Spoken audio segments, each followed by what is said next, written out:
Recording in progress. All right, everybody, we're gonna call to order a select board meeting for November 10th. Meeting's being recorded. The first item on the agenda is Farmington Regional River School District Superintendent Tim Lee is here to discuss vocational technical school designations. Welcome. Wake up. Like a symbol.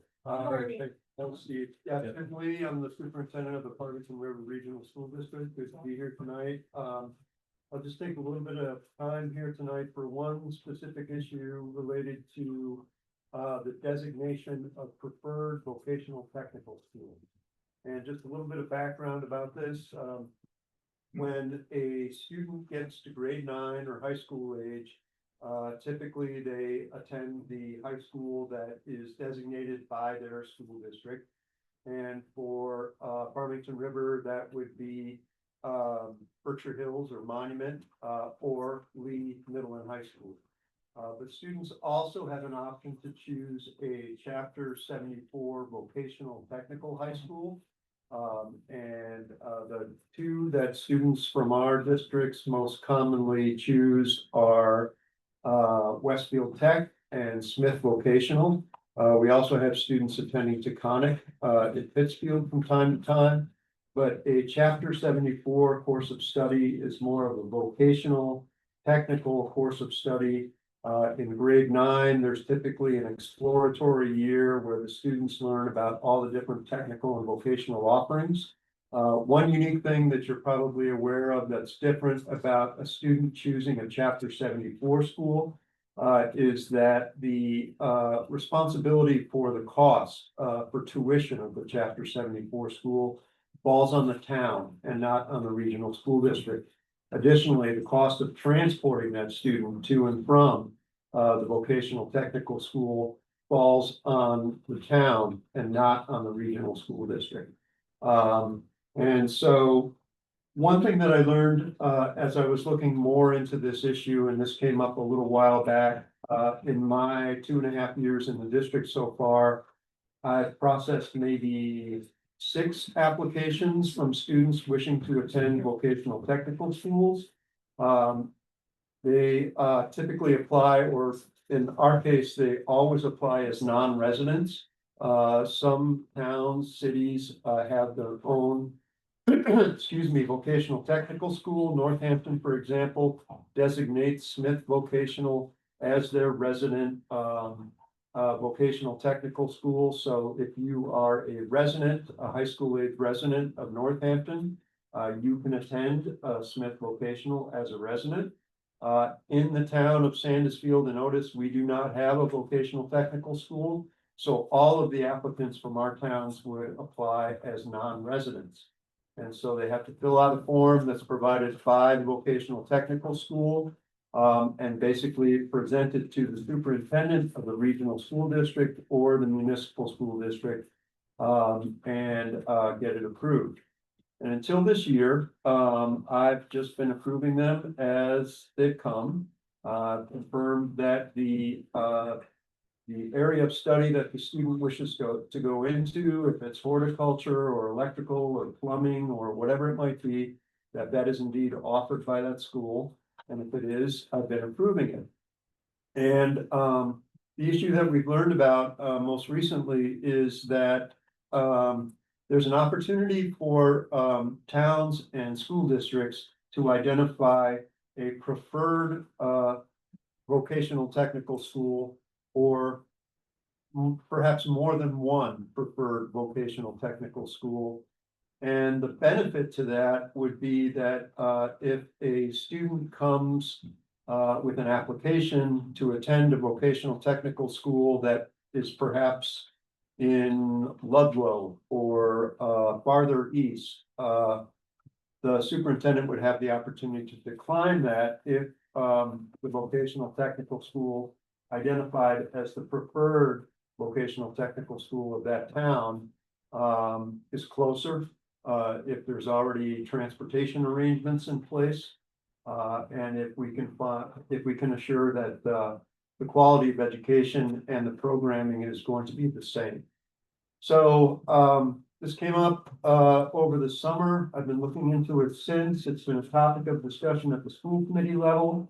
I think it was probably towards the end of last year, we first talked about it. And then twice this year so far at our school committee meetings. Again, there is a bit of a contrast in that the responsibility for paying tuition and paying for transportation falls on the towns. Yet the responsibility of setting policy, determining which will be the preferred regional vocational technical schools, that falls on the school committee, and the approval again falls on the superintendent. And what I learned again in this process, there are towns that are in a similar situation, school districts that are in a similar situation. Just north of us, the Central Berkshire Regional School District, I believe they have 6 towns. And each one of those 6 towns has identified a preferred vocational technical school, or a preferred, or 2, or perhaps 3 preferred vocational technical schools. Their choice appears to be mainly about proximity, which one's the closest to their respective towns.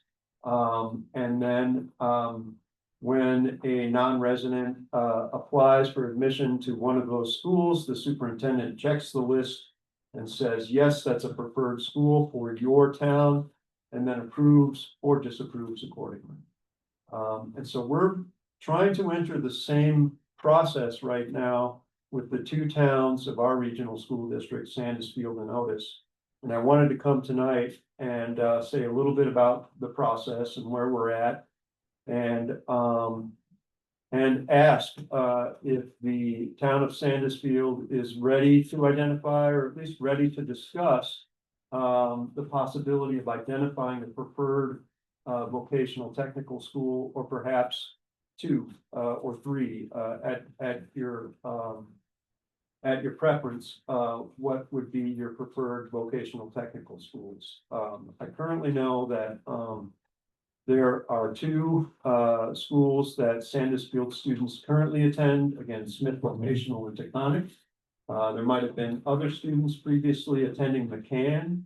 I believe that was a while ago, but that's in North Adams. And then I believe there's also might be a history of students attending Westfield Tech.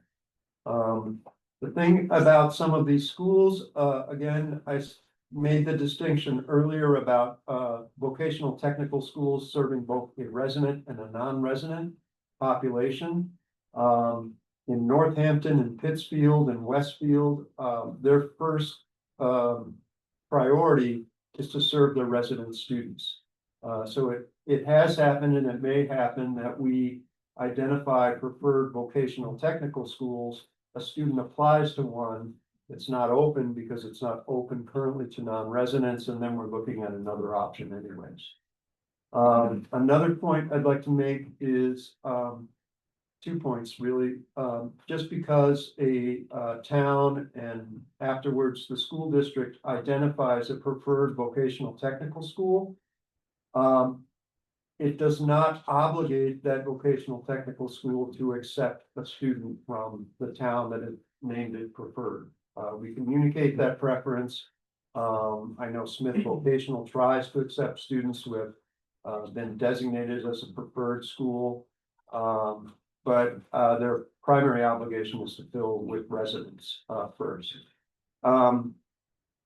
Another point that I'd like to make is that there are projections that participation in vocational technical education and by high school students, it's increasing. So while we have comprehensive high schools, we have Lee Middle and High School, we have Monument in Great Barrington. There is some indication in the data that over the next few years, students are going to be considering more seriously vocational and technical training, where they can go through a course of study over 4 years, graduate with an apprenticeship or a career that they're ready to enter into, and start building a path towards being a journeyman or a master of whatever the trade is that they choose. So more and more young people are choosing that option. I think it's a good thing personally. And then, there was one other point that I wanted to make and this one is a little confusing, but there are some comprehensive high schools that offer Chapter 74 vocational programs. Monument is one of them. So Monument has 3 Chapter 74 vocational programs currently. They have horticulture, they have automotive, and they have early childhood education. So if you're a young person hoping to be licensed as a daycare teacher or early childhood teacher at the beginning level after your high school career, Monument might be a place for you to attend. The difference with comprehensive high schools that offer Chapter 74 programming is that they often do not offer the 9th grade exploratory program. So more often, if students are entering those programs, they know what they want to take when they go to that comprehensive high school. But another piece of the discussion for the town's purposes are that if we're trying to identify schools as preferred vocational technical schools, Smith Vocational in Northampton offers horticulture. Taconic offers horticulture.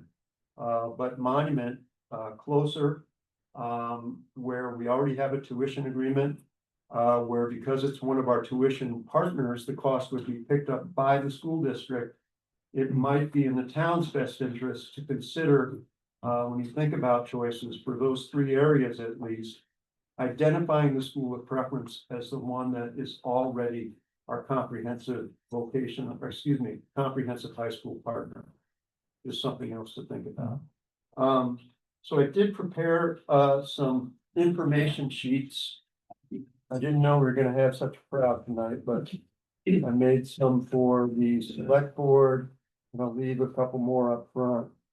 But basically, they just talked, I go through, and this was something I prepared for the school committee in our last meeting. I talked a little bit about the law, Massachusetts General Law, Chapter 74, Section 7. Basically says that any student may apply to a Chapter 74 vocational technical school. Any student in the Commonwealth may do that. And per the statute, school districts or towns through their school committee or whatever body governs educational matters for the town, they may identify preferred schools. And then I go into the guidelines a little bit. There were several questions that the school committee had that were, I thought, good questions at the time. Whose responsibility is it to identify the preferred vocational technical schools? Is it the school committee or is it the town? And it's unclear, but the practice is that the towns typically identify the preferred regional vocational school, and it's the school committee that adopts it and puts it into policy that then directs the superintendent on what to approve or not approve. So the decision is made at the town level.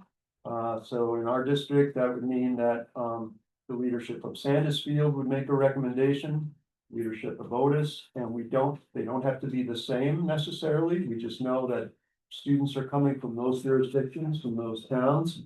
That gives direction to the superintendent on what to approve.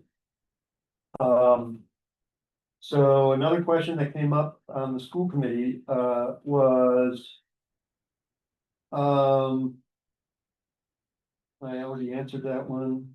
Can a school committee of a 2-town regional school district such as Farmington River identify 2 preferred schools that are similar in offerings?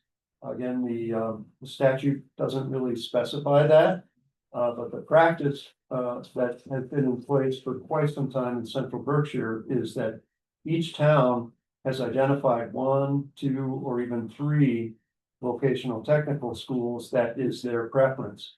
And the school committee of that 6-town district, I believe, adopted the policy to say, okay, so if you live in this town, these are your preferred vocational technical schools as a non-resident. So there's some latitude on that.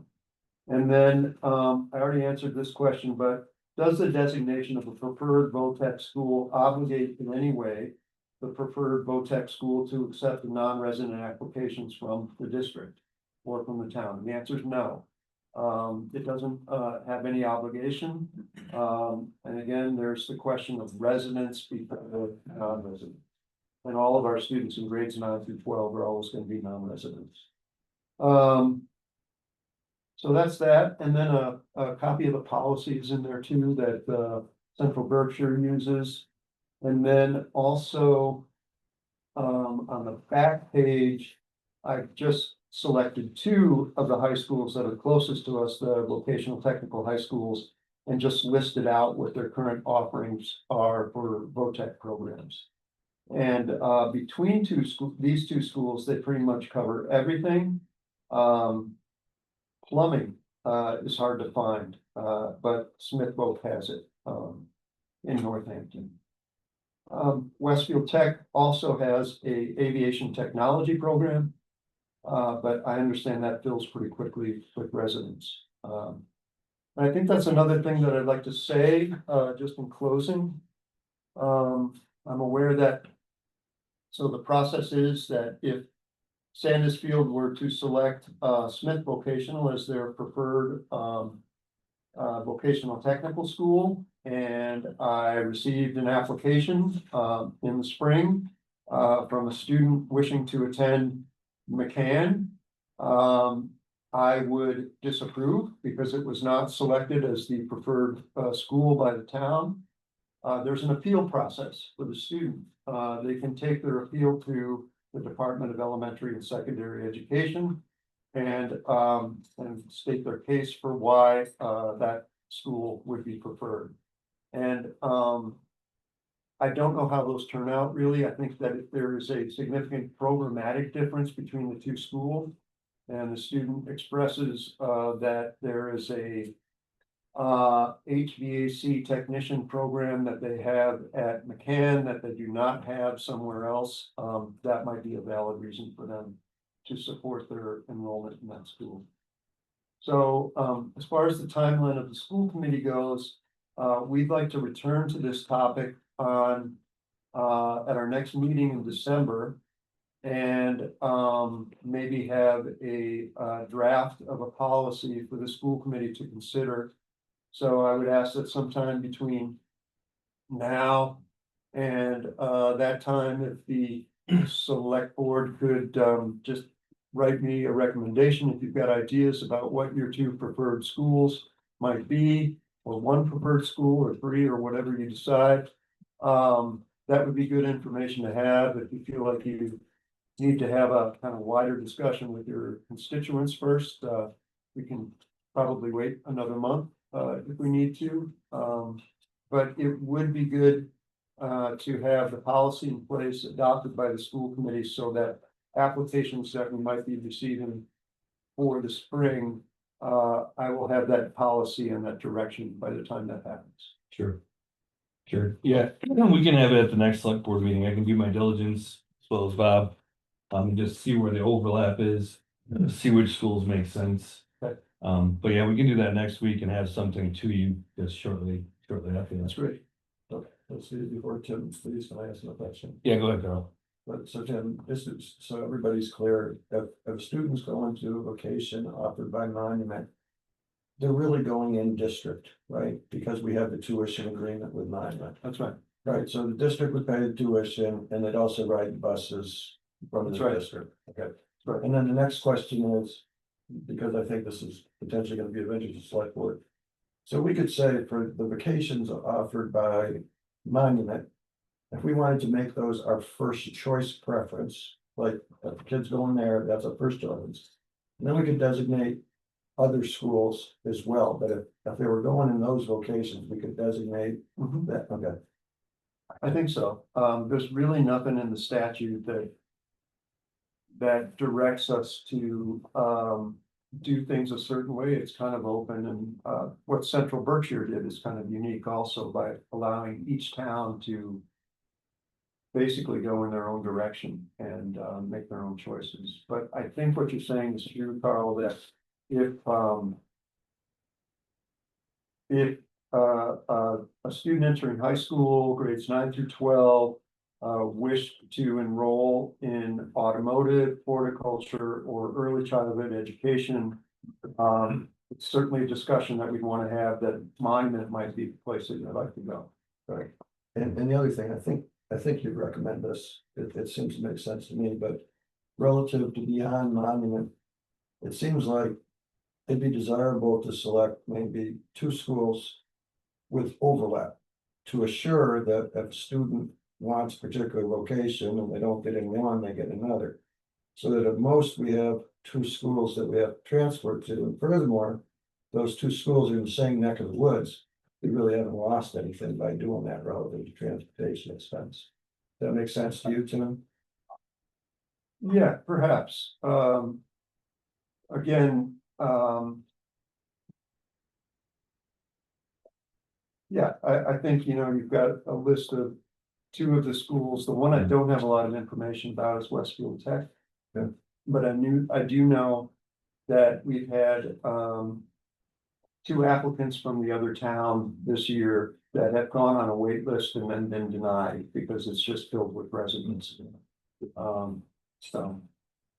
It'd be nice if, when the school committee meets, if there could be some sort of collaboration between the 2 towns. So like Otis could have a bus that goes to Smith. Sandisfield could have a bus that goes to Taconic, because the idea of us transporting kids 2 different directions is what's driving, what, $130 this year for 2 kids to go to school. But It's it might be, Steve, that we could cover all our needs with Smith and Westfield. The one negative with that is that Westfield is always filled up, but we really don't have redundancy relative to Smith, right? yeah, the unfortunate part is Smith has electric. No, Smith has plumbing and then Taconic has electrical. And it's kind of a flip of a coin, which I they think Smith might have electrical too. do they. Yeah, they So have the- electricity Yeah. there too. Got it, yeah. And then, you know, there's also with the new high school that passed in Great Barrington. It's a ways off yet, but they are also, in the new building, they talk about adding electricity to their chapter 74 offerings as well. Would be great. But again, it's a growing area of interest for students. I think it's great. And you know, when parents ask, there's nothing about attending a vocational technical school that precludes you from attending a university afterwards either. Yeah. Some people think that's the case, but it's not. It just provides you with more options, in my opinion. Sure. Well, anybody else have any questions? All right, thank you, Tim. I appreciate your time. Yeah. We'll get something to you next week. Or does anything? Nice job, Tim. All right, the next item is tax classification hearing. Roger Brown's here from the Board of Assessors. Can I sit up front? Sure, yeah, have a chair. It's not an interest on my part, but I just want to be heard by the people. No, absolutely. Okay. I'm enjoying Yeah, so, thank you. So, also want to acknowledge I've got my fellow board members, Jeff and Steve here as well, and we've actually posted this as a meeting because we knew we'd probably have a quorum, so that worked out. So let's start out with the good news. So board met today and they approved a release from the overlay fund, and the overlay fund is used as a contingency for either unpaid taxes, or if we do a refund of taxes, known as abatement or exemptions, those type of things. And the board has agreed to $100,000 release. So Margaret, I sent it out to Margaret. That should be processed and that should be good money for you in this year. So in that case, that's pretty good. And I would also say this is not at the request of the board. This is purely because a couple of things. First of all, the clearing of the discrepancy between treasurer collector and accountant's books is 182,000. So we didn't have to do any reserve against that amount because that's disappeared. which has enabled the greater part of this to happen, so. So this can be spent this year, Roger? Pardon me? This can be spent. in And this that's really for the accountant to determine, but it should be available. It is a That's would roll into free cash, you have to be certified. well, but the money is coming out of a reserve account and we are transferring it. Okay, I said, got it. So, yeah. Yeah. So, yeah, we're not going forward on this. All right. Pass, so, I apologize. Well, no, I don't apologize, but, I did provide the board with a brief presentation, but, you know, so, we will probably be following along.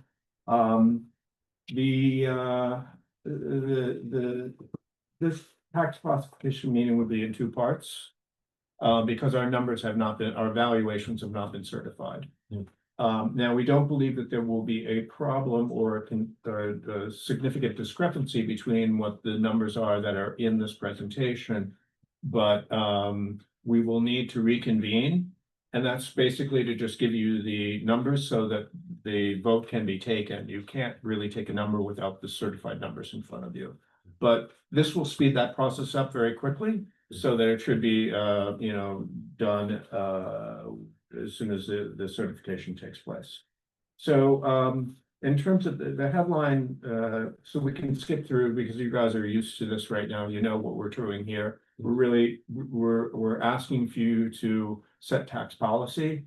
The valuations haven't been done, but what happens is when you set the tax policy, that indeed starts a tax rate setting process that allows us to do what everyone wants to do, is get their tax bills.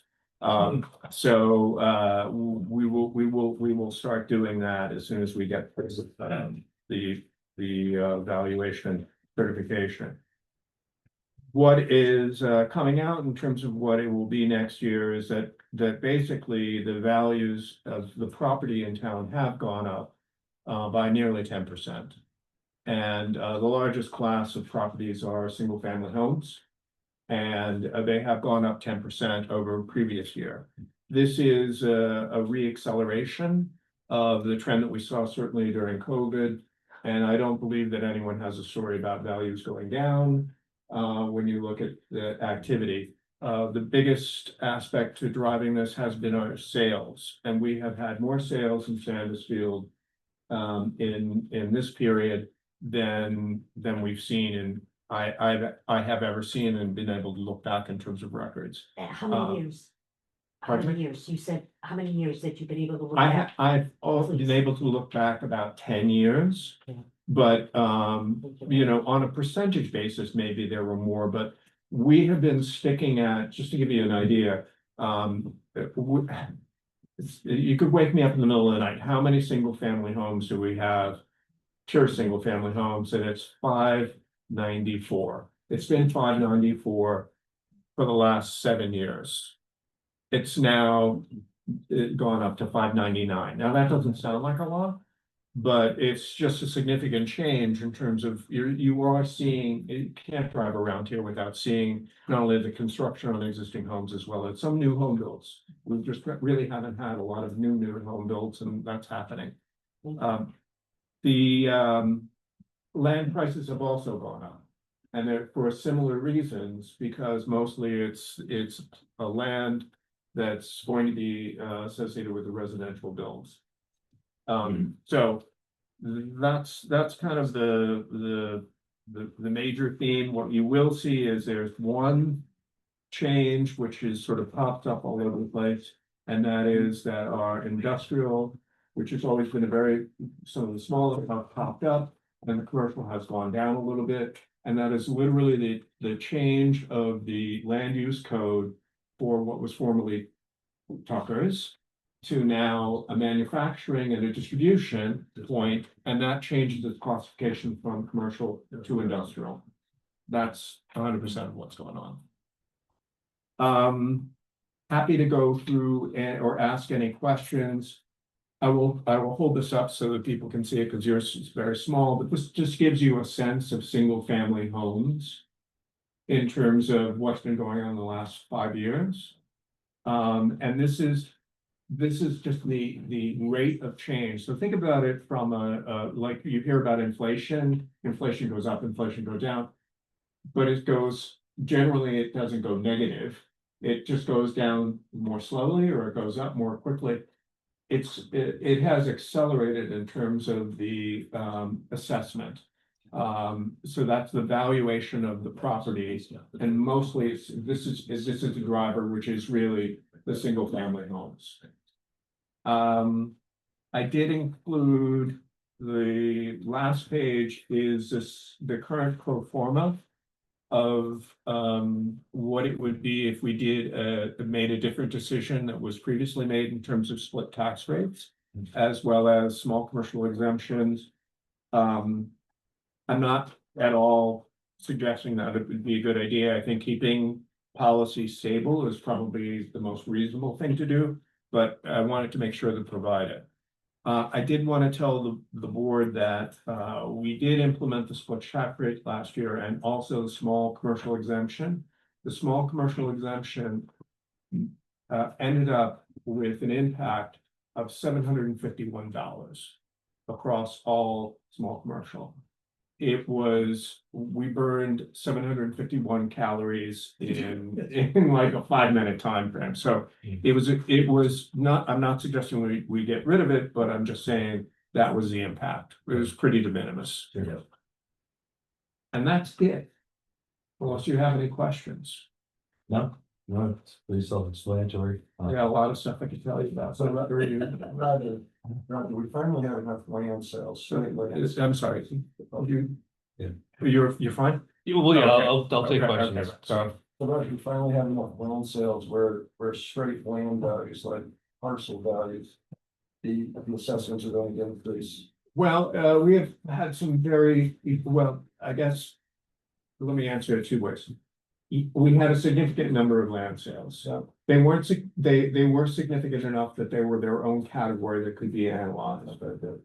It was a very troublesome category because we had some kaboom land sales.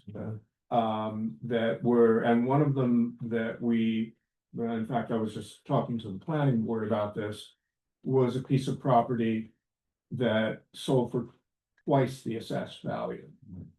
But if you looked at the property, it had 1,000 feet on 2 roads, so 2,000 feet of frontage, which is a lot of building sites. So I hope that doesn't end up with us doing even more increases in terms of land, because land in Sandisfield, we're full of land to an extent, but it's, people don't expect to get a jolt all the time. But land prices are going up for that reason. Just one small point, and that is especially the Department of Conservation and Recreation has been acquiring additional parcels. And it's after 5 o'clock, so it's kind of the butt end of a lot of parcels that are inaccessible to frontage, and so they're probably the poorest, cheapest land is being acquired by them. So you'll see actually the exempt, which includes a lot of that, didn't increase at the same rate as you see the increase to, let's say, single family homes as a category, because they were buying like the worst land. But that's fine. It was contiguous with some of the other pieces that they have, but they continue to expand. Why are they buying more land in Sandisfield? Because they have parcels that they can join them to and have a larger contiguous area, which benefits their conservation and recreation, as well as it's the cheapest to acquire. Yeah, exactly. So. Great, no, any other questions? So I guess I'll put it on the agenda for, you give me a heads up. Yeah, I will, I'll be in touch with Lori and Adrian on that, and we would like to get this done as quickly as possible. As you know, it's not causing any problems, but we just want to make sure that the tax bills do not fall on Christmas morning, so people. As long as we know by Thursday, we'll put it on the agenda for next month. Okay, there you go. Anybody else? Kathleen? That little package that you've been reading off of, Yes. is that only for your eyes only? Yeah, Or you can get on mine. Yes, Yeah. please. And Thank you. it's Thank you, Rob. yeah, no problem. Yeah, thank you, Roger. You. And thank you, Board of Assessors, for your work on this. Next item, Riz Moran. Or similar, close. Bang. So you're into proposed tax increment financing for a gas station project? Yes, correct. So, my father, Happy, I'm not sure if any of you are familiar with him, but he does have the property on, South Main Street. And, we do have the plans for it. Obviously those have to be resubmitted, special permit has to be filed, but before I do any of that, I wanted to propose, like a structure for the next 7 years of building, after building the property. With the tax increment financing, what happens is that the original real estate value, we would still be paying that initial value, the taxes would still be paid on that. But it would be the building taxes that would be deferred for a few years, so in this case, 7 years, and it would be in a percentage increase. That way, starting off, it would be a lot easier of getting the business up and running, helping the operating costs. And just getting basically everything on flow, as you know, it's with inflation, the prices of building this station has doubled. So it's a quite heavy capital investment that we have going on here. And yeah, I have a paper. I'm not sure if Jane printed this out for you. No. No, okay, I'll give this to you afterwards. Sure. And I could email you some as well. If anyone else wants them, just let me know. Problem. And yeah, so under Massachusetts General Statute, chapter 4059, this is a completely legitimate thing. It's very heavy on industrial companies, with large scale companies, but it's also used for rural developments just like this. So there are some examples that have been used in the state of Massachusetts. And yeah, it's a very it's common, but I mean, it's not common, but it's uncommon. But it's something that we have to look into a little bit. You know, there's a lot of people that are uncertain information about it, but I've done quite a bit of research and I think it would be a perfect development just for the town. It's exactly what, for a area like this, is exactly what tax increment financing is used for. Sure. Well, yeah, I never heard of it before, so I did some research on it. I would like to see a business model that shows that you don't need this to exist. Like you're gonna have such a sound model that the savings on taxes are gonna be the make or break of it. And then also some drawings and whatnot. I don't, you know, it does say that the select board can't make a decision on this. It's something I'd like to see at a town meeting. No, of course. I'd feel better if the voters get to vote on this. I don't think it should be a 3-person vote, so. Gotcha. If you could just bring those documents, you can either just give them to Janie so we can review them, just so I can legitimize everything. And then I'm happy to put it on the warrant for the ATM if my fellow board members agree. Is this all on the town, Steve, or is there some state subsidy here, or is it all on the town? That's not clear to me. I've dug into it a little bit, but I don't have all the answers. Nick? Who pays if the business were to close or they did not make the revenues to make the payments? Is that on the town tax? That's how would I read it. I think you might be right. I still have to bring this to town council to make sure that my understanding is accurate. But yeah, that's part of me wanting to know the business model. We've never been asked this question before. And if they were to be in direct competition with current businesses, that would be an issue as well. Yes, it would be a consideration for the town to make. That's why I don't want just the three of us to make a decision on it. Yeah, thank you. So yeah, if you can get those documents, I can review them. Yeah. And the ATMs in May. So it'll give you time to get your stuff together. It doesn't have to be tomorrow. Gotcha, sounds. Great. Well, thank you for coming in Yeah, and appreciate it. speaking to us. This is, you can use this, I'll email you the rest of them, I mean, if you want to make some copies and give them to anyone else, Sure. but yeah, appreciate it, thank you guys. Quick question, Absolutely. is this a resubmission? You applied So my about father, 10 years ago? yeah, he did, Okay. yeah, I'm just kind of replanting it, yeah, Okay, I'm Yeah. just trying to figure out in my mind, it's the same piece of property, et cetera, correct. and you have this business model in Lee, if I'm correct? This, we have a station in Winston, Connecticut, but this is, it's not the same business model, completely different. Okay. Yeah, Which station in Winston? the Snowball? Okay. Yes. Oh, yeah. Barbara? Just so you know, we have discussed this at the planning board a little bit, and we thought, and not way before he has come into us, and we had thought maybe this could be, other towns do this all the time.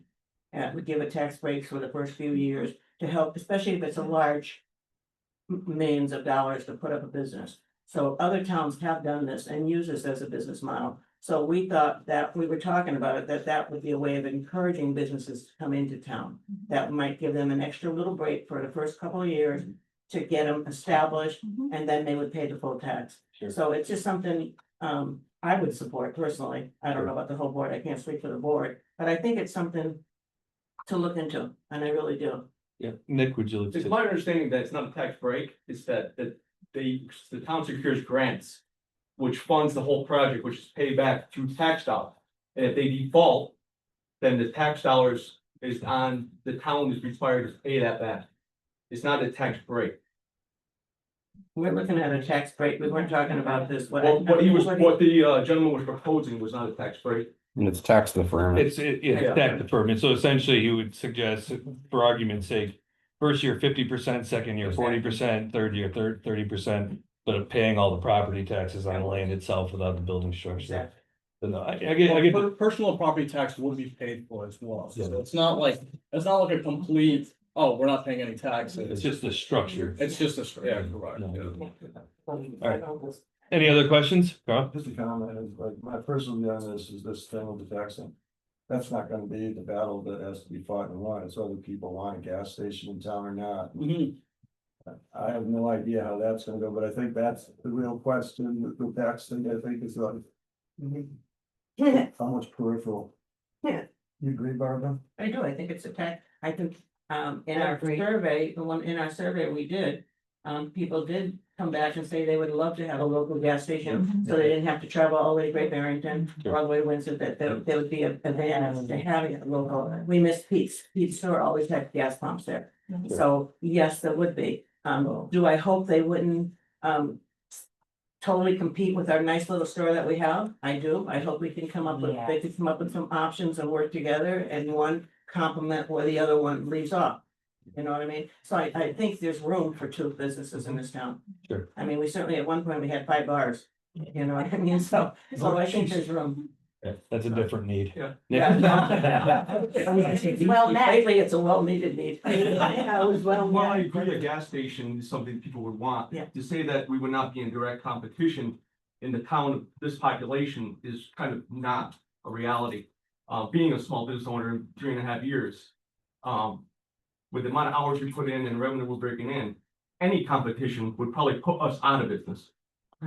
And so you gotta wait, you want a gas station or you want to establish business, you came into town to fill a need, be pushed out. And that would actually be sorted out at a special permit hearing, because then the abutters would come in, everybody get a chance to speak about it. The ATM will be, I just want to make a point, in my opinion, as business owner, sure, two competing businesses in that proximity in Sandisfield sure, cannot survive. sure. That's No, my opinion. I thank you, Nick. Yeah. Thank you for coming. No problem. Thank you guys, I appreciate everyone's time. Thank you. Say hi to Happy. Will do. Good luck. All right, Department Board Committee update. So we have our new DPW Superintendent Derek Booms in to talk about some of the up and coming stuff. For the department. So that's who you are. Yeah, so anybody who hasn't met him? Oh, Oh, there we there's go. a symbol again. There we go. That's who I am. Oh, That's Barbara. I already met her. I didn't do that. Yeah. Yeah, I mean, who doesn't need me? That's right. Right now, we're kind of just getting ready for winter, fixing drainage runoffs and, getting the roads as good as I can in the month I've had before winter. Feeling out the crew, seeing what they can and can't do, you know, stuff like that, and getting on top of stuff that was started and never finished, and working with Connie, who's great, getting the, paperwork up to where it needs to be. Fixing signs, we've had a lot of complaints about signs, we put up a bunch of signs. Speed limit signs? Yeah, but what were you the one that said Westwood Street, somebody's, you know. What's about West? That's unusual. Downhill road. No, we haven't put any up there yet, I'm trying to figure out what the speed limit is supposed to be up there. We don't have one yet. Huh? It used to be a dirt road, so it was never designated by the state, so I we, can't. I think Lori started working on the speed study, which will be the first step with the DOT.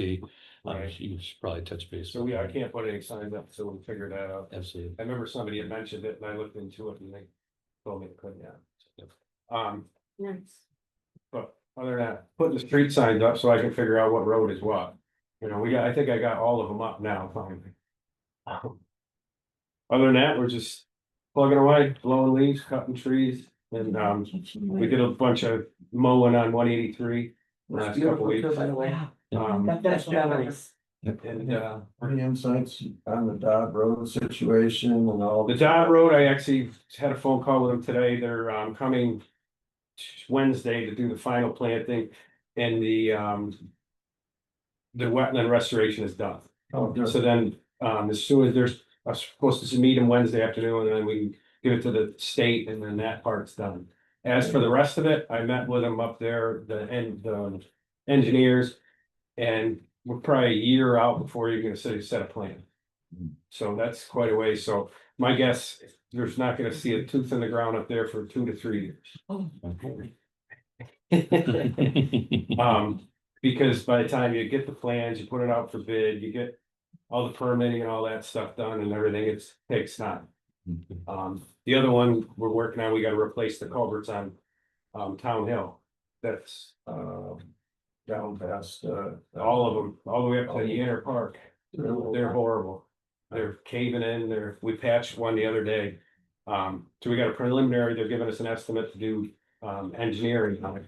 Because we're right next to the river, we can't just go drop culverts in. This is from 57 up to Yellow Park, right, I got it. And we're working on another thing Connie and I are doing is, years ago, they did a complete streets program thing, but never applied for any money. So the end of Town Hill is in that complete street, so we can apply for a grant to do the end of it. Change the intersection so you can see better and all that stuff, so.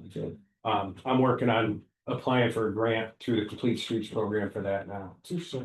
And we're applying for money to get design done on the Clam River Bridge down there across from that. But that's gonna be a while. Yeah. So we're applying for all kinds of money. I don't know if we'll get any of it, but we're applying for everything we can get our hands on. We're trying to apply for a grant through the, because we have a trailhead here to fix the town hall parking lot. Yes. So. Yeah, there's been a few to take a stab at it, and I think you're on the right track with Town Hill, because when the Silverbrook Bridge over the Clam River gets done, that's gonna be the detour, and right now, 2 semis. We don't want them on the road, but if there's 2 semis coming by each other, the bottom of that road's pretty tight. And that's roads, I mean, them culverts are bad. Yeah. They need to be replaced. The ditches on the side too, I mean. Yeah, it's gotta be all done, that's what I mean, you can't just go drop 4 culverts in there and call it a day, it's gotta be Yeah. done right, cause you're just gonna waste money. Absolutely, absolutely. Thank you. You working for Sandisfield? Trying. Just curious, that was a- Yeah, so for those who don't know, Derek came from the private industry from Great River was your background. I don't know if you wanna. Yeah, I owned my own business for a long time, I ran a construction company for 30 years, I've been in the business since my dad did it, my uncle did it, my grandfather did it, so. I've been running equipment since I can get in, Red trucks, yeah. oh yeah, it's all coming back, okay. Oh, And then, so. I've been around it my whole life. That's their roads to keep you busy. Oh, there's a lot to keep me busy. oh, let me see, 9 point something with the road. Yeah, there's a lot of it. I mean, it just needs to be fixed and maintained. I mean, and I'm gonna tell you, it's not gonna happen overnight, you know, there's a lot of it. So I got a plan and I've gone over it with Janie a little bit and then, she's gonna go over it with you guys and stuff, and then we'll make a decision where we head. Yeah. You know, to use some chapter 90 money to fix some roads. I mean, Silverbrook needs it bad. Yeah, absolutely. That's bad. Yeah. I gotcha. And then, I mean, the town hall, my opinion on the town hall parking lot, when people come to town, that's the first thing they see. I mean, so they pull in here to meet with you guys and they see a parking lot looks like that. I mean, that's not a good first impression. It's also not safe. We had somebody triplet a couple years back and it could have been a lot worse than it was, so. Yeah, I mean, that's I was talking to Janie in the spring, I'm hoping to get Silverbrook in this parking lot. That'd be great. I think we have the money for it, as long as you guys are for it. Sure. Cause, like I said, this is an eyesore. Well, if you want, we can do a work session to sit down and look at how you want to appropriate those monies. I don't think we're gonna stand in your way, but I'd love to hear what your plan is. Okay, Yeah, that'd be great. yeah, I mean, I got a list. Yep, But I mean, it just seems like, and this is just my initial impression, there was money there and things weren't being done. yeah. I don't know. That impression shared by a lot of us. Like I said, we can't, fix everything at once, so, I mean, if you live over on this side and we're working on beach, you're not gonna see what we're doing, you know, so. But I don't hesitate to call me, stop by, and I got a whole list and I got everything documented in the office. Or you can call Connie on Monday and Thursday, because she knows what we're doing too. Yeah, we slowed down a little bit before. There was a repair made on Silverbrook Road by your predecessor. That took away a little bit of confidence. So Yeah, that's bad. I every time I drive up it. It needs to, I had a company out, what was it, Friday. And we went up it and he's getting pricing on doing. Yeah. I got he gave me an idea, but he's gonna bring pricing on doing that. And I brought him around to a bunch of different places. I mean, to see, just to get pricing, so we have an idea. I mean, Yep. like Proc Hill, I mean, a lot of people think we shouldn't bother with that, but we have to go down there and clean all the gravel off Connecticut side all the time. Yeah. So that should be paved to the top of the hill at least. sure. And if you're gonna go to there, you might as well finish it. And then there's another dirt road out of our hair. Well, if you're cutting down the maintenance, you're saving us money. Right. Ultimately do it once. I Right. agree with So, that. I mean, words of it. Road is great, from what I know. Right, but I mean, the other, Once. it is in good shape because it's not travel now, but the back side of it, is the gravel washes down there, and that's taking time and money and. Oh, you know. those guys. I mean, if you can get it done and taken care of, a Norfolk Road, that could be taken care, we've cleaned it up so we can plow it, yes. We're gonna fix the drainage in the spring, we just didn't have time to put the stone in. But You got I had other, I'm just my own. I had other bigger fish to fry than that, so we got it straightened out and the ditch cleaned out, so. There's not a big ruts there anymore. And then we made the waterways over there and stuff, I mean, I'd love to see that one paved to the top of that hill. I mean, but that's where I mean, I know we can't do it all at once, and I know, so we're just gonna make a plan with you guys and Sure. start pecking away at it. Sounds great. Good. Any other questions? Make a plan, that's a good idea. Thank I you. think I drive Connie nuts because I got a plan every day. Yeah. Hi Derek, I'm Bob. I'm Derek. Signature. Coming to Sandisfield, yeah. Just got a question about, in the past, we've had issues about maintaining our equipment and trucks and stuff. Do you feel like you're currently, the team is working on that properly? Well, the team's having a culture shock right now because I'm on them and I mean, I come from where I had to buy my own stuff. So, Hmm. you know, you don't maintain it, costs you $100,000 to replace it. Yeah. So little things like, greasing stuff and cleaning stuff out, like, you know, the worst thing in the world is going in a truck and finding garbage in it. You know, it drives me nuts. What about salt washes? They need to be pressure washed after every storm. I mean, they got a brand new Holy thing that moly. they went underneath the trucks. and- Sounds like a good shot. They had to Take me now, take me now. Just trying to get them to understand how I run things. I mean, I see more things in your. they fill out more papers than I've ever seen in my life, but. And it's like I said, like the paper they do when they get in the vehicle. If I don't stand there and walk around, they can just write whatever they want now. Sure. So I'm just trying to get them to understand how I want things done. There's always been a lack of accountability, and that's what we were trying to do with some of that paperwork, by, I think in a way, we tie things up a little bit too much with Yeah, it. well, my point, I understand why you did it. It's a good point. But like I said, unless I'm walking around and with these guys, making sure they're checking, they just go out there, write it down and throw the paper in the thing, Mhm. you know? Unless, and if I'm out there walking, I might as well do it myself.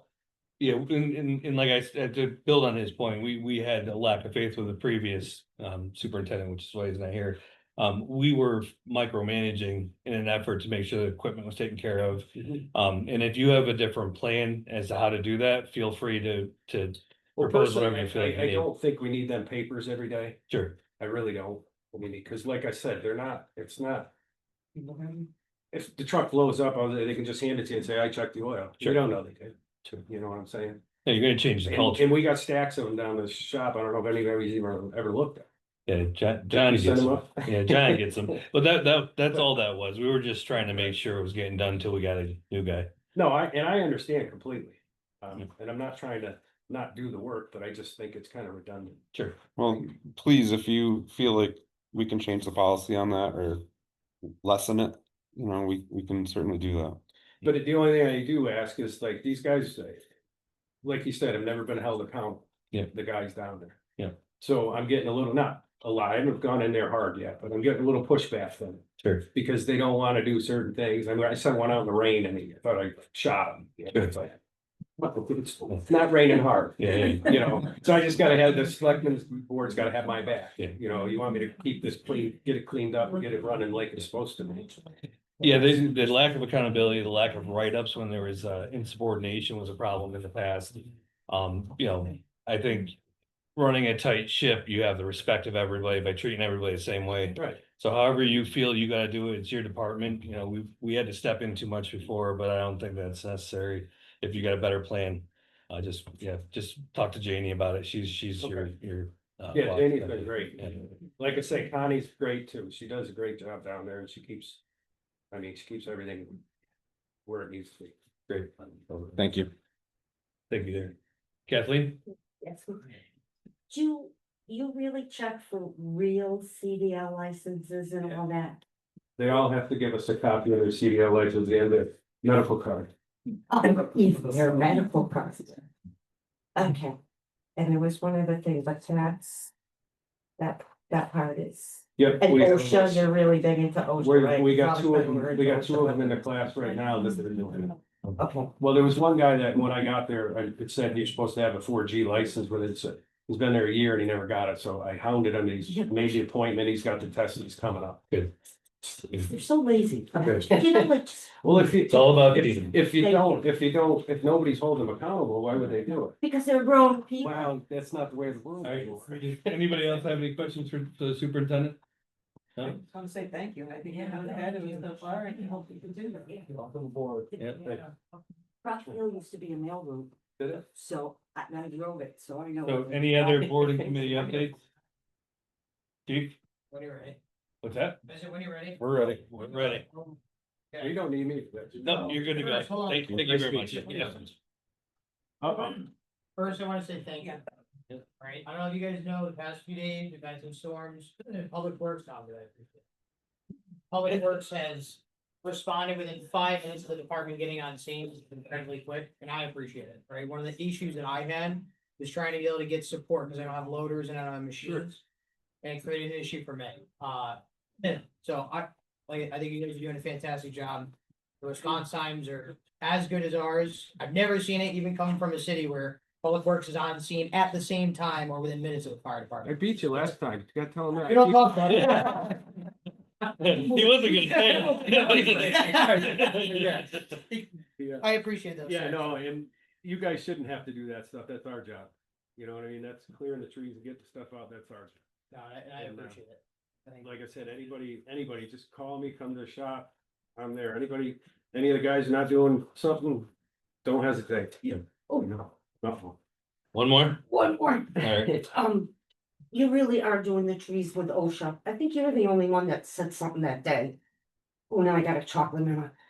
So you are waiting for clearance, Oh, yeah. because you don't know what's on the other No, side, you no. don't know what's jumping. Basically, what happens is I get up there or he does, and we get up there and we cone it off and call the electric company. And then we can't touch the trees until the electric company fixes the wire, shuts the power on or whatever. So we work with them. Dude, that's very. Yeah, no, I don't wanna touch that. Wiped out, you know, from a But stupid little mistake, thank you. Before I do leave, I do need to have a session with you guys in the near future to talk over some certain things. No, when Janie's back, we'll schedule it. Okay. All right, cool. Nice to meet everybody. Thank you. Good luck, happy holidays. Drive safe. Good. Yep, good to go. So, first, I want to thank everybody for the overwhelming support that we've gotten in the past few days, especially since the special warrant has come out. I've gotten a lot of phone calls, a lot of messages on Facebook.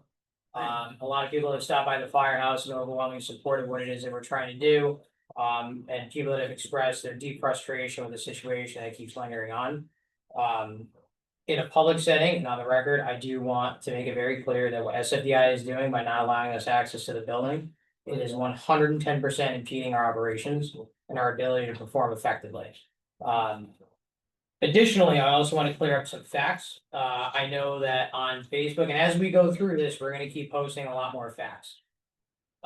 It's gonna be very continuous, and if you guys want real facts, you can just look on the Facebook page of the Town of Sandisfield Fire Department. And we have no problem, like I said, putting that information out there, real response times, real information, not misled stuff on Sandisfield Connect. I'm really disappointed with some people that have decided to just go on their own tangents. I know that John has done the best he can to at least try to curtail it, but it's a little bit much. The other thing too, that I would just caution some of the people that choose to keep doing this is you're not affecting me, I'm not going anywhere. We've already established that. But these guys that are here are the ones that read this stuff on Sandisfield Connect and then come to me and say, I don't understand what the problem is. We were just there, no problem. Right? That's not appropriate, right? And especially as we're trying to rebuild the department, one of the fastest ways to kill morale is by just talking nonsense, continuous nonsense. Additionally, as we go into the special town meeting, we're asking for money to be able to set the department up correctly from 20, 30 years of failing to manage the department effectively. So an example is like the turnout. If somebody paid attention in the past 30 years, we would have gotten turnout gear, we would have to purchase all of it in bulk. If the previous administration and the previous department didn't all resign in a temper tantrum, or because they got caught with their hand in the cookie jar, whichever one, we wouldn't be running into this problem, right? And I think that that's really important to understand. This is a unique circumstance, and we were tasked with fixing the department. Now we went from fixing it to rebuilding it. We have really good men and women that step forward, that want to be in Sandisfield, that want to be here and be able to do this stuff. And one of the things that I think is really important to remember is that in order to be able to do this job successfully, our number one goal was just to be able to show up. Now that we've accomplished that in under 120 days, and we can guarantee somebody will show up, now we're starting to work towards the being able to do something when we get there, right? And I strongly want to caution the town that being the cost averse action, right, of being as cheap as possible when it comes to some of this stuff is going to get people hurt. There's 2 incidents that occurred in the past 14 days since the special warrant went out, and it's not all related to the fire department. That did and could have caused some serious bodily harm.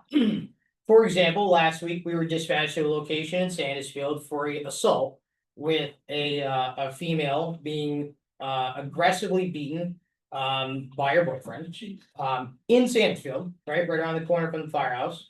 And a 2-year-old or a 3-year-old child, 3-year-old child was cut with a knife, right, in Sandisfield. That's the truth. That happened. We had to wait about 30-35 minutes before the Massachusetts State Police could show up before we could even enter the scene. We don't carry guns, we don't do any of that stuff. She was pretty badly beaten, kid was bleeding. The adult male couldn't find him. They believe he might have been barricaded in his house, they weren't 100% sure. They spent a lot of time trying to find him. As of right now, they still don't know where he is. They still have no idea. I just want to talk about the byproduct of having a part-time police department where the police officers are off at 4 o'clock. I'm not saying that that's your guys' fault. It's just, these are issues that have come up that I think absolutely warrant some serious consideration of financial policy in the town of Sandisfield on what's important and what's not. When it comes to emergency services, it's an insurance policy, right? The police department and the fire department are graded on preparedness, how well we are prepared to respond to an incident. We're not graded on how well or how fast we can respond to certain ones sometimes, right? If the opportunity exists, we have to handle our own stuff. That is just the truth. I know we have the conversations about mutual aid and stuff like that. Our mutual aid partners are having the same struggle. Specifically, like I said, the police department waited 35 minutes for the Massachusetts State Police. They're coming from late. It's not their fault. Because of that, again, she suffered serious injuries. Again, having a 3-year-old child involved, it's not a good deal. Fortunately, there were 6 or 7 people at the firehouse, so we were able to get out in a very quick amount of time and to be able to assess the situation.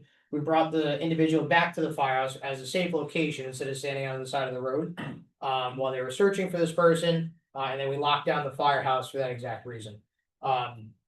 I also want to advise that like one of the proposals is putting one EMT on midnight to 8 AM. In a normal circumstance, obviously it always works. In this situation, you know, Doug was there, standing in the middle of the road while they're searching for somebody, when there's only one or two cops that took 35 minutes to get there, that's a real issue, it's a safety issue. The second thing is today, I'm sure some of you guys saw on Facebook, we were dispatched about 12:30 for a technical rescue in the woods.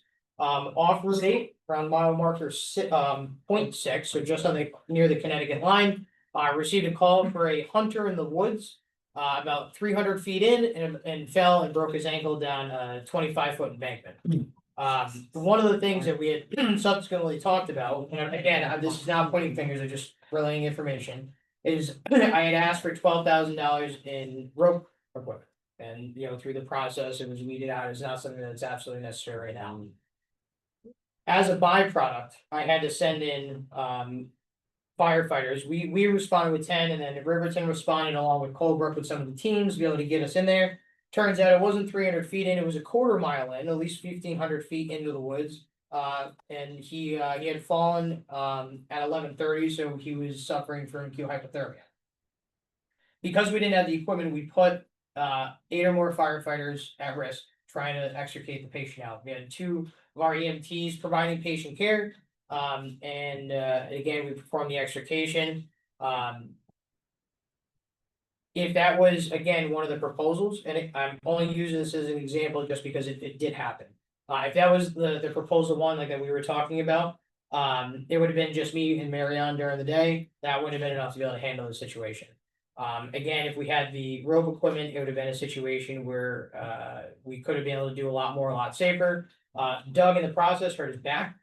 And as we go through and try to get guys trained and get guys squared away, right?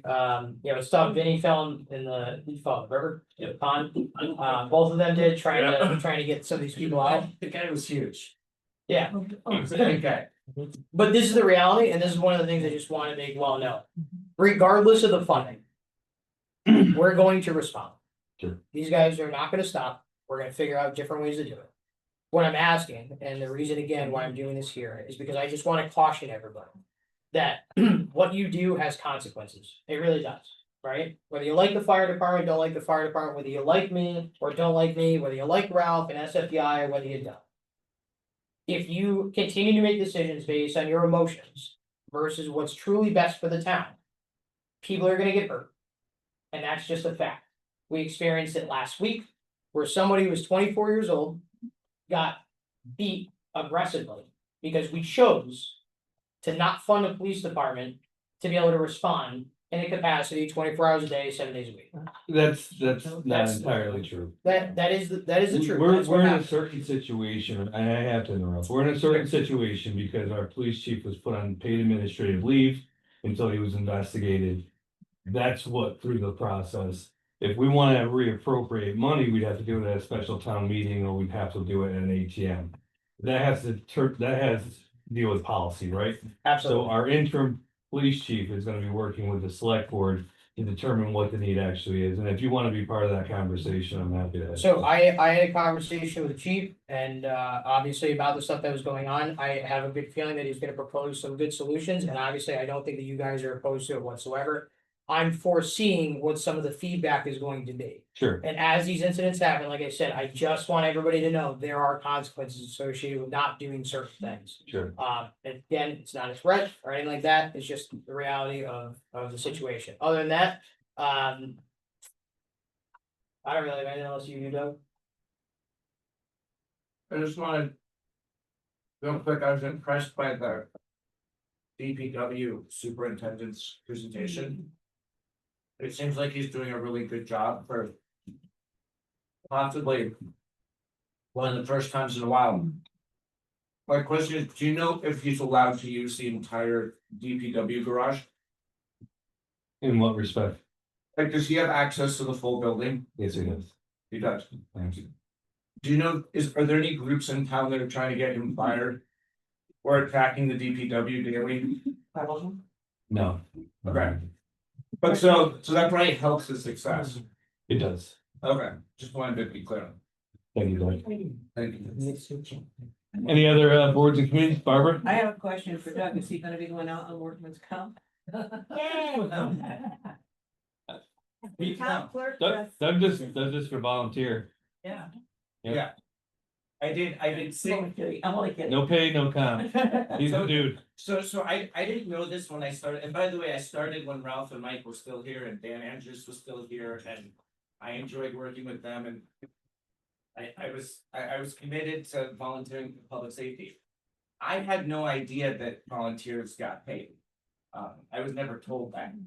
I was on, and you know, the way that they talk about it, like with the billboard outside, volunteers are a gift to a community, to the community. Where I come from, a gift is free. I've never been in a situation where someone's given me a gift and I pay them $25 an hour. So the whole idea that volunteers were getting paid was sort of new to me, but it is true right now for the moment while I'm in fire academy and going to EMT and I got new turnout gear. I am volunteering unpaid. I did 64 hours last week. I'm doing 72 this week, including 22 hours of academy. By next week, my unpaid volunteer hours will have covered all the schooling that the town will have paid for, including my turnout gear. And you hear a lot of people right now talking about, guys, can you wait just a second? Sorry. That's my job, but thank you. Apologies. You're saying you refuse all. Yeah. I know, that's right. Now I'm blushing. So I think there's also a lot of blurred lines right now. I see people who are spending a lot of time doing things that are not helpful for the fire department or the town and claiming that they love the fire department, they love the town. I actually love the fire department and I actually am committed to public safety. I'm not gonna leave my post. I'm not gonna violate my oath. And the number of hours that I'm doing is a massive sacrifice for my entire family. In addition, my oldest son, Nico, has been at the firehouse 5 days this week and was on the call with us today. So I am putting myself on the line, I'm putting my family on the line, and I'm putting my oldest son on the line because I believe that's the right thing to do. Now, other people are just sort of making comments and trying to stir shit up and not coming to the firehouse. Anybody who actually loves this town and loves the fire department and actually saw what was going on would be excited. And if you're angry right now about all the success that's going on at the fire department, then maybe something is wrong. Got that right. Nice job, Doug. Thank you for what you do. Really appreciate it. Okay, I have a question. Sure. So Doug, thank you. But I want to say something about that. A lot of the people, and Barbara, you can attest to this. A lot of the people, Mary, you're one of them, so I'm including you whether you want it or not. That worked for the town, that devoted themselves to the town, took many unpaid hours. When things were commandeered in town for the snows and everything, many people, you probably don't even know what I'm talking about. Many people gave up their equipment and went down and gave up their hours pulling people out that had emergencies. Yeah. So we didn't expect pay. This is our town. That was when it was still camaraderie. And so I appreciate that you do that, but also this is all of a sudden we're all get participating ribbons. What about all of us? And you're saying anger, but all of us that past work did all that too. And there was a comment made at one point about nobody, it might have been you. Well, I can't talk to you direct, I have to look at him, but that nobody ever made a call when they didn't see the Sandisfield ambulance. That's not true. When I saw people that were. Wait. I have the floor, excuse me. I have the floor. Finish your thought. So my point was, we did, whether it was Ralph or Mike, when we saw out of towners coming in to take our residents, do you think we sat here and just said, that's okay? No, that wasn't true. Many of us did complain. So I want that known. All right, thank you, And Kathleen. I'm- All right, Doug, I'm gonna respond to that. I appreciate your years of service to the town, I do, Thank you. honestly. But here's the facts, right, and this is some of the stuff that I'm talking about. 42% of the calls from the Sandisfield Fire Department beforehand were missed. 42% were missed, that was done by a study, I have the floor, right? Yes, you do, and I'm not Okay, so disagreeing. that was I didn't say done anything. by a study that the town commissioned to evaluate the emergency services in town. Third party said that that's what it was. As far as the what happened in the past and everybody helping out the camaraderie, absolutely. I think it's fantastic. I'm new to Sandisfield and I think the people here are fantastic. I think the vast majority are really good people. The amount of times when, especially when I got here, the amount of people that dropped food off, the amount of people that hung out at the firehouse for us, the amount of people that called and said, keep your chin up, it's gonna be tough. I have never met a small community that has been more happy to see the success of their fire department, with the exception of a few bad apples. So do I think the characterization that the entire town doesn't care? No, I think it's an overwhelming majority of people that are truly driven and have camaraderie on a different level. Everybody contributes what they can at a different level. Melissa brought us stuffed peppers, which by the way are fantastic, right? You dropped off pickles for us. Bob volunteers on the ambulance. Barbara calls and makes sure that we have food, right? Jeff By goes grocery shopping for us, right? These are the things that happen, right? Every week, every single week. I've never seen anything like it in Sandisfield, but I do agree that a few bad people should not change the image of what it is. However, to undermine the level at which somebody is willing to contribute based on personal stories, I just don't think is appropriate. Doug is spending, and plowing out driveways are one thing. Doug's putting himself on 3 or 4 story ladders, going and burning buildings. He's spending time away from his family, responding to emergencies to people that he doesn't know, right? Vinny is from Brantford. Currently he's volunteering, or I'm sorry, let's say it's currently volunteering, right? Time. He's the deputy chief at Riverton and is choosing to come to Sandisfield to volunteer his time, right? Firefighter 1 EMT. He's going to be fire 1, going to the EMT class in January. What are you, fire officer 3, instructor 3? Yeah. Right? You have Brian, which is fire officer 2, EMT, okay? Cam, EMT, right? This is the people that are showing up here, and if you think that the situation is even comparable to what it is right now, that is just not fact. 42% of the calls were missed. There was only 4 certified EMTs in the town of Sandisfield as of June 2025. That's the fact. And this is the same misconception, respectfully, that has been going on Facebook that is wildly inappropriate. These guys don't expect money. Nobody cares about the money, and it's not about the money. sure. It has nothing to do with that. These guys are doing the best they can. Doug has stepped up immensely. I mean, all I can say is, regardless of the comments on Facebook, there is nothing anybody's gonna say that's gonna take that away from him. It's not gonna happen. Thank you, chief. It's gotta be a pretty cool place to hang out, well, coming from so far. It depends on who you ask, right? Mike, I hope that wasn't directed to me. No, Because no, I no. haven't said that, and I will tell you that Kathleen. with a hip and a knee, I donated lots of meat for, and it wasn't plowing out driveways. It was a state disaster. It was an medical, it was an emergency, Kathleen, so. you've got to wait to be recognized. I'm sorry, I thought we were still, Yeah. I'm sorry, jeez, Robert. Gotta give everybody else a chance. Sorry. Any other boards and committees want to speak? Can we talk a little bit about the warrant tonight? Is that possible? I know it's It's- not on the agenda, but is there anything that, I just had a couple questions I'd like to ask if we can, but if we can't, it's fine, I understand. I mean, we can't vote on anything, but if you want to. No, I don't vote on anything. I just want a clarification. So I was at a meeting when chief reported that the old chief called OEMS and put in a complaint and they were gonna pull the license from the ambulance. Sure. And I understand there were some requirements. I don't know what they were, chief would know more about that, but that he had to make. In order to maintain some promises and some comments he had to make to keep the ambulance in service. Is this true? Mhm. Alright. I know we have on our warrant right now.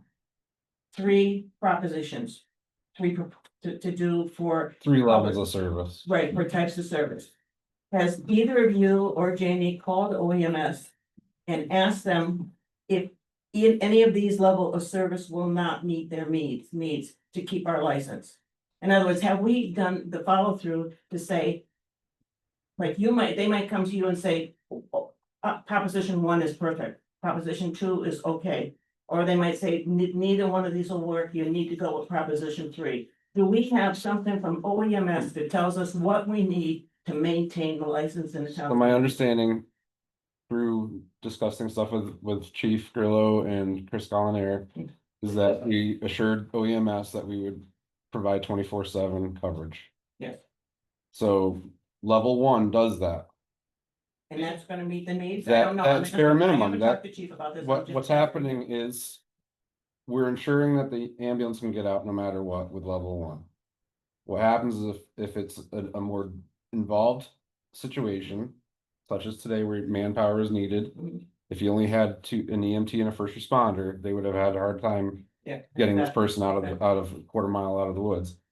The other incident is if it's a motor vehicle accident. We get a lot of motor vehicle accidents on Route 8. You have the two people that are responding in the ambulance they're doing patient care. They're not doing jaws of life. They're not cutting people out of the cars. So you're really, that's what the levels are that he's asking for. Is if you step it up, that gives me at least one person to drive a fire truck there.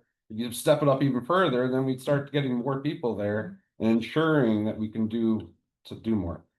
Level one base gets us the ambulance out at every single call. And you're positive that's acceptable with OEMS? So they're coming Thursday. Okay. I got So how you. come we didn't lose the ambulance before when we were Yeah. going to half the Because calls? nobody called in. and Bullshit, I called several times. All right, So, Carl, Okay, but I Guidelines. called several times and I spoke to Berkshire Sheriff Patrol too, in terms of what they were gonna do about it. And they told me to go pound sand, that there was nothing that they could do about it. So Berkshire Sheriff Patrol is not the licensure for them. all right, so everybody, we all have to wait to be recognized. Sorry, I didn't mean to. No, but I no was just back and asking forth, about- no anger, No. passion, no anger. All right, Chief, you can finish your statement. So OEMS is a licensing body, it's the state of Massachusetts, Commonwealth of Massachusetts, the level one and level two plan has a gap between midnight and 8 p.m. Which we're relying on the volunteer turnout to be able to accomplish, right? That's more so up to Doug and the other volunteers, whether they're gonna be able to do it, that was the slim down option. They're coming, not this Thursday, but next Thursday, so the week of the special town meeting, I got the email at 4 o'clock. To evaluate where we're at and where we're gonna be. I'm not really. So is it typical for OEMS to make these types of inspections? And if not, why? So the problem is that there's been multiple complaints against the town of Sandisfield over the past few months prior to my arrival. When I got here, remember, like I received a phone call like 2 weeks in, they're like, hey, we're coming.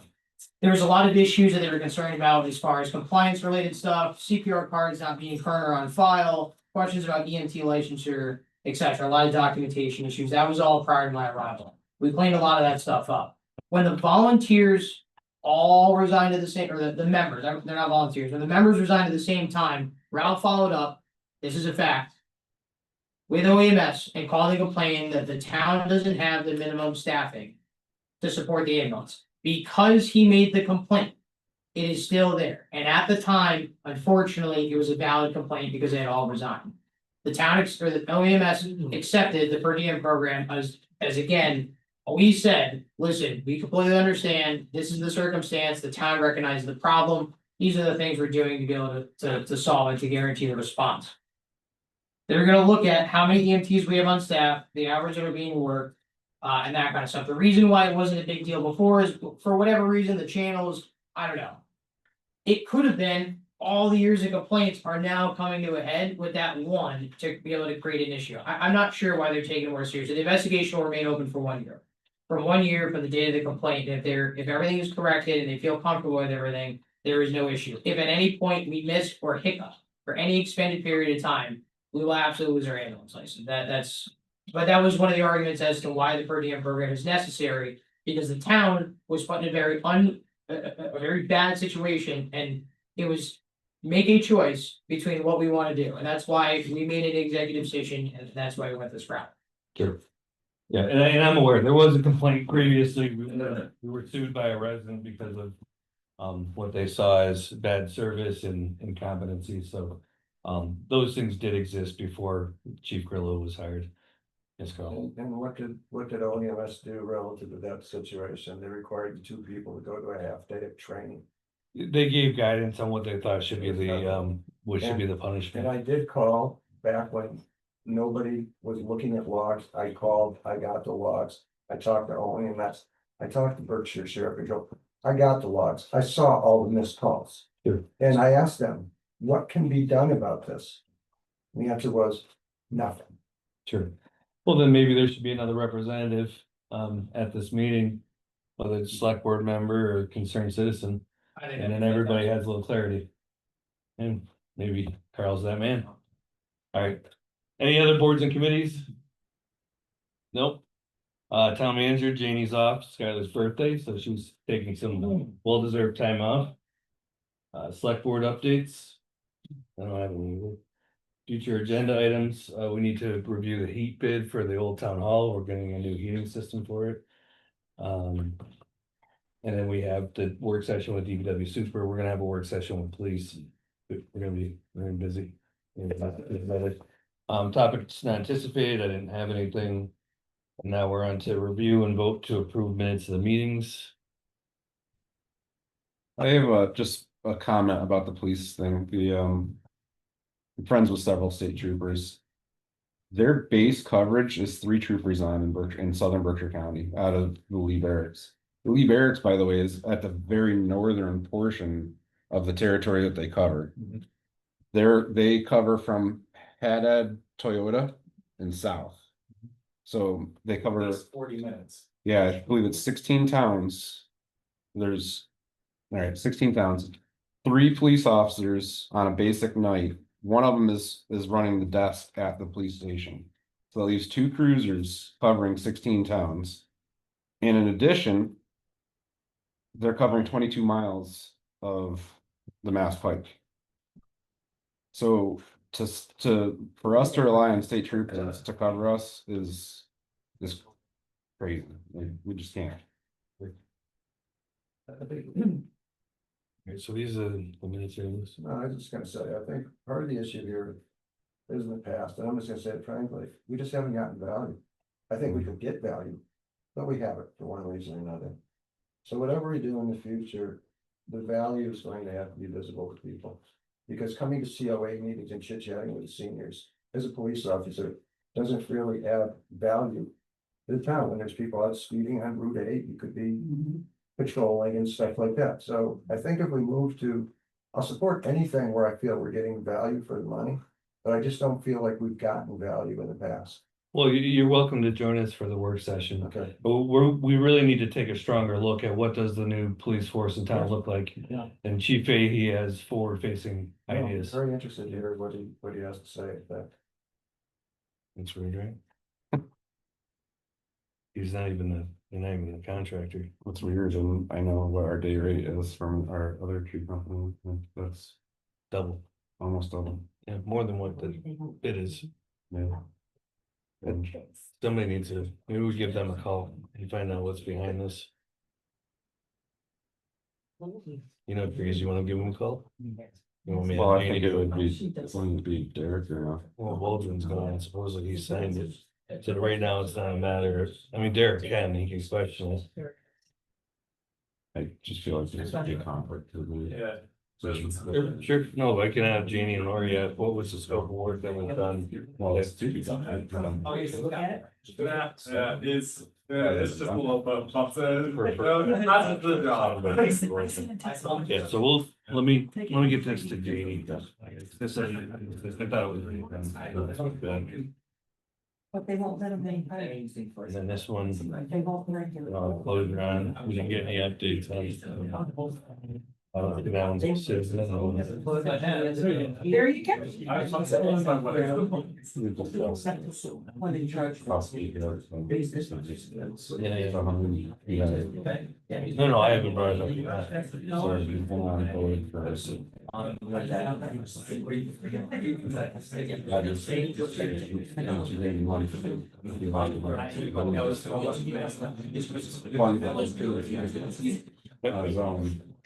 my God. I think we need to have a conversation. We're gonna do it. And that's the money. That's what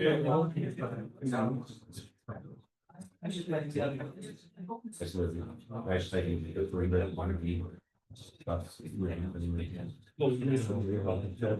Have you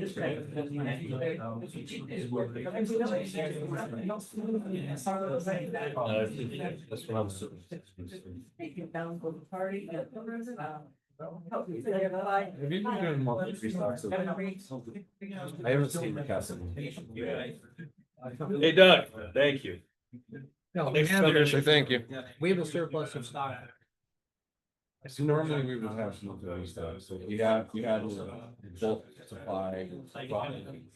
Some of the stuff is above the state limit. So we have like ice pack. We got a bill every single month. That's what he's getting at. It's just that they just open them up and you just need the stock periodically. No, there's so much stuff in that stock.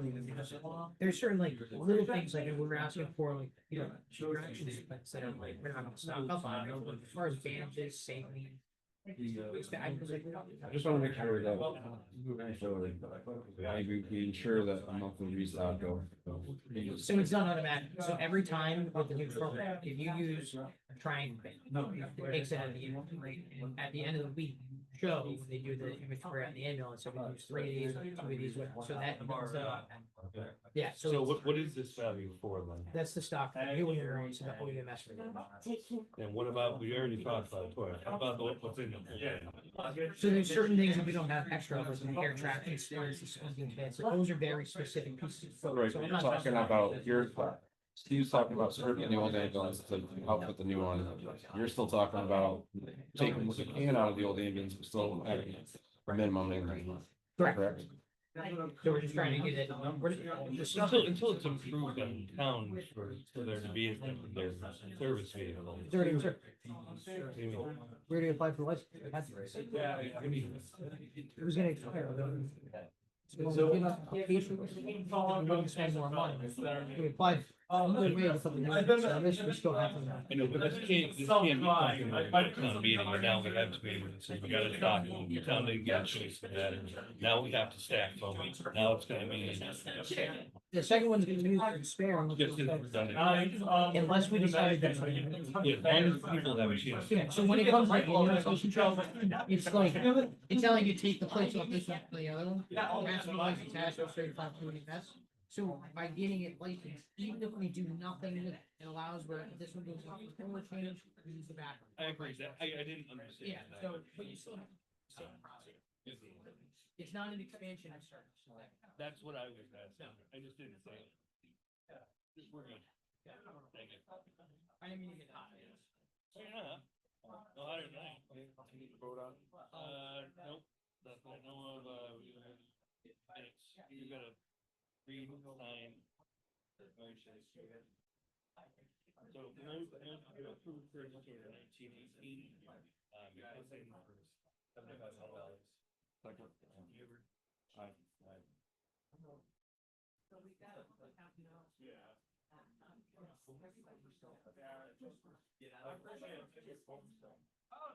Motion to accept the minutes from October 6th. October 22nd.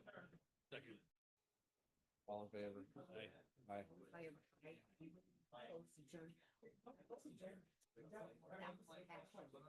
understand, I'm not mad at anybody, it's my job to kind of keep us on the right track, you know, guardrails. Take care. Bye-bye. Motion to close. Second. All in favor? Aye. All right. Good night, everybody.